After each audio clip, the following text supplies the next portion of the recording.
Alright, so we're in Nuke, my favorite program. And in Nuke you can do anything, right? And we're going to try and make this look a little bit more like what we had intended. Now, just to remind you, what I like about these campfires is it isn't so much tutorials on, hey, here's how to track something, or hey, here's how, where the magic buttons are to do this kind of effect or that kind of effect. There's a million VFX tutorials out there that show you the tips and tricks in a piece of software. And although we talk a lot about that in our classes, the actual campfires I like to do are just showing you projects from start to finish so you can see the process, the pipeline that we go through from idea, iteration, all the way to the very end, the software packages that we use and things like that. So that's kind of what I try to do to make these tutorials a little bit different than just VFX tutorials out there to say, hey, here's how to do that. Let's just take a project from start to completion. And in Nuke, I kind of broke it up into 3 stages. The Leia base animation right here, the painting effect that I added, and then putting her on the Hogwarts wall. And we're going to go through these scripts to show you exactly what I did and what I needed to fix and any issues I was having as I went through with all the nodes that I used. Just if you're a Nuke compositor or a node-based compositor, or you're even an After Effects compositor, you can kind of see how I did it, and it's very useful to see how other compositors do things. I love to see other people's work, and I love to open up people's source files and say, hey, how did you put this together? Because you can learn something from anybody, right?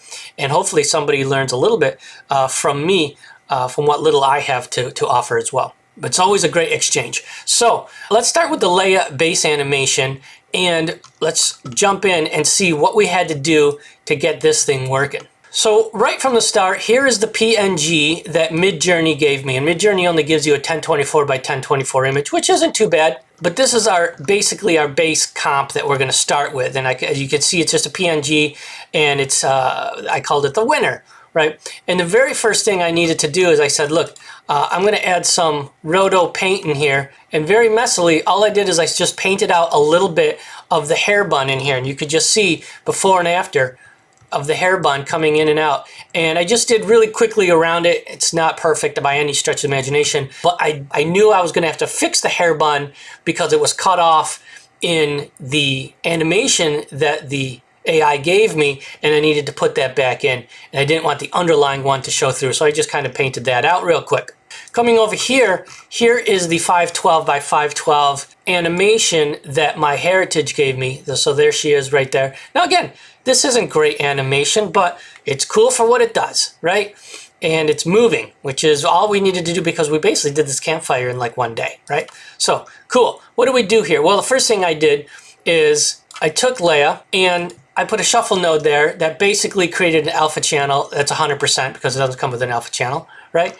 And then I put it on top of another image here of basically a black constant, 512 by 512, and I just transformed and moved it over. And all that really does is it just puts Leia on top of the canvas, but it gives me a little more room to fill in this area of the hair bun that I know I'm gonna put. So on the actual AI picture, I took that and I just rotoed out the hair bun really, really quickly, right? Really messy, really quickly, because we're just having fun. And then I pre-malted it down, so now we have a separate pixel information of just the hair bun.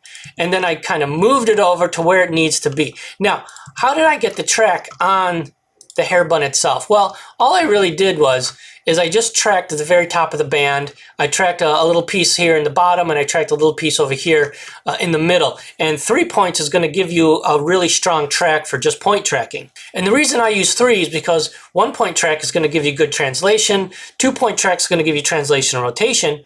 3 point track is going to give you translation, rotation, and perspective shift or scale, right?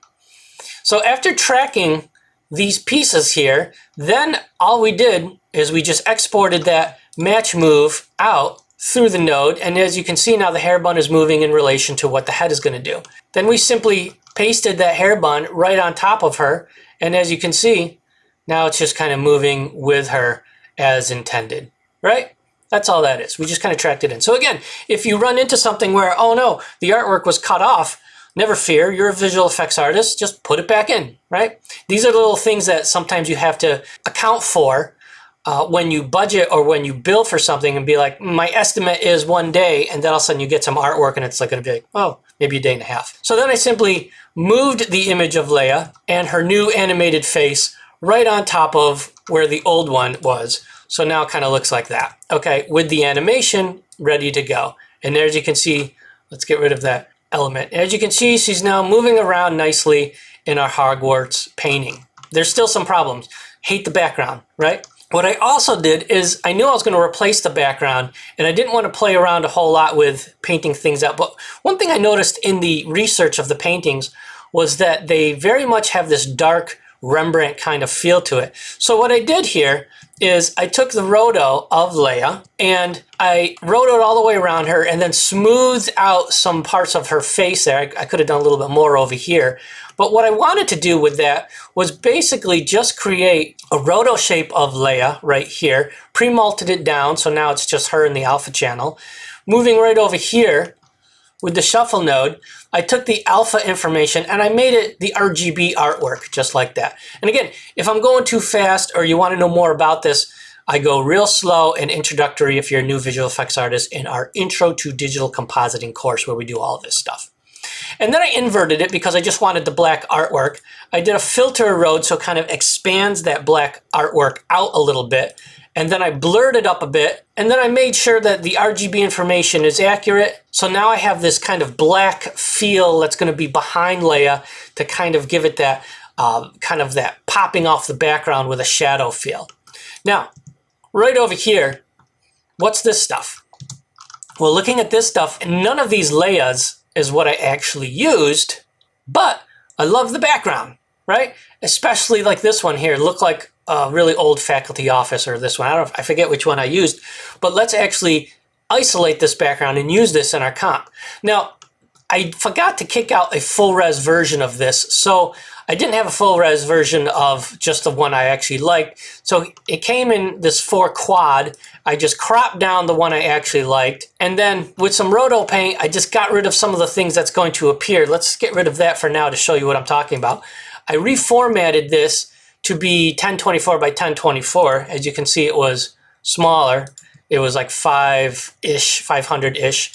Quick reformat, and then paste the shadow element of the Leia I like right on top of this background, right? And then the roto paint right here, if I turn that back on, gets rid of the old Leia from the background there. Just a few quick cloning elements in there to get rid of the lightsaber and stuff like that. And I only do some cloning when I know I have to get rid of stuff. Now, it looked a little bit funny. Let's actually turn off this guy here and just put our real Leia now on top of the new background. I was liking the new background. It's looking pretty cool. As you can see, I also cloned out the lightsaber because we're going to add that little animation to that later on as well. But there was this big black area back here in the background that I didn't like at all. So what to do about that? Well, I went out and I found these cool Gothic windows. The lighting, of course, didn't match, but they just looked cool. So what did I do with this? Well, I just cropped it down to the window I liked. I transformed it so it's going to fit where I need it to fit, and I'm just going to disable all these nodes right here and re-enable this one. So the window is now in the proper location of the background, right? And here is Leia right there on top of it. Now, it looks terrible, but with a little color correction, I know it's only 8-bit, but you work with what you have. And so I graded it way down, just like this. I'm going to zoom in so you can see, which also super saturated it. I'm going to take the saturation way down. I color corrected it a little bit more. I hue shifted it a little bit more, and then I blurred it out background. And so with just this basic color correction nodes right here, it's like, yeah, that kind of looks like it fits back there. It's properly defocused. It's in the right tonal value, and it doesn't have that really just kind of ugly black hole that we had there earlier, right? So there is Leia right now, animated on top of our new background. Hooray! Then I color corrected her because I wanted that really warm tonality to the Hogwarts painting, right? And in the color correct, all I really did is I just went over here to the midtones. I just grabbed the gamma and I added some orange tones straight to the gamma. Instead of pure white, it's like this light yellow, and it just kind of gives it this kind of a feel. This is more Star Wars-y, cold, space, Empire. This is more Hogwarts, right? What about the lightsaber? Well, I started off with a constant. I added some roto. I put the color in of the lightsaber in the roto. I added a glow and then a second glow to it to kind of punch it up a little bit. This second glow is actually brought down about 50% in the mix, and then I merged that right on top.